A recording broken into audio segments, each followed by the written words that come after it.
Fasting leads to taqwa if it's done right. And there are 3 different levels of fasting. SubhanAllah, all of us, inshallah, we will establish the first level of fasting. All of us, we will begin by fasting from food, from drink. For those of us married, from lustful intentions and leanings to our spouse. We will disconnect. While the sun is up, we're separate from one another. We don't enjoy each other conjugally. And that in itself is difficult. Alhamdulillah, in Perth, we're blessed.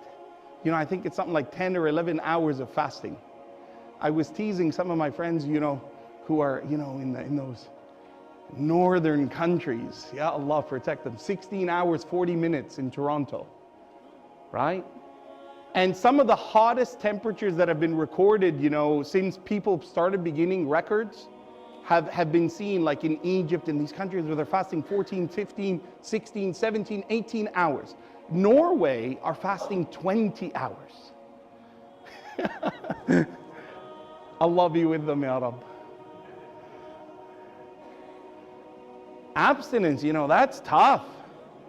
The second level of fasting is the fasting of the limbs. Is that where your eyes are lowered, your tongue is guarded, your hearing is protected, your habits change. Some of the things that we do that we know we shouldn't do, you begin to guard yourself from them a little bit. Perhaps, I was listening to this kind of, sometimes there's some vulgar music that I'm going to cut that out in Ramadan. Perhaps, it's a person who used to indulge in watching, certain shows or certain movies or things that they know they shouldn't view. They come in the month of Ramadan because it's a month of blessing, because it's a month you can overcome yourself, you restrict yourself, you go that little bit further. I'm not just going to eat, I'm not going to just stop eating and drinking, no, I'm going to do better. The one who wasn't able to wake up for Fajr, 5:30 in the morning, no, I'm going to wake up because I need to eat as well. Right? There's an added incentive, mashallah. Alhamdulillah, no problem, right? The one who doesn't normally go to the masjid, his foot doesn't carry him to the mosque as often. All of a sudden, men and women, they say, no, I want to go, I want to hear the Quran. I want to hear it. I want to hear what it sounds like. I want to hear the whole Quran from beginning to end. I'm going to go, I'm going to be with the Imam from the beginning to the end. Because the Prophet ﷺ said, the one who stands with the Imam, from the moment he stands until he ends at the night, is written for him what the Imam recited. I want to be like that man. I want that blessing. So your limbs begin to humble to Allah. Now the third level of fasting, may Allah allow us to grow in that maturity, is that our heart fasts. And that's where we talk about love.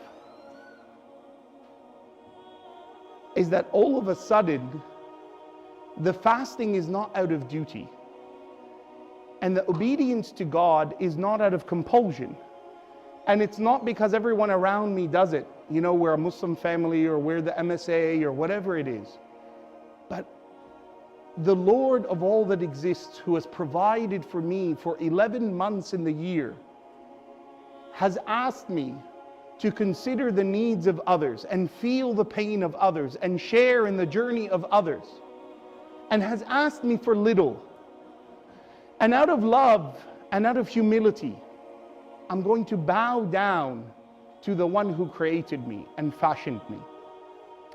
And therefore love for Allah and for His creation takes root and exists in that heart.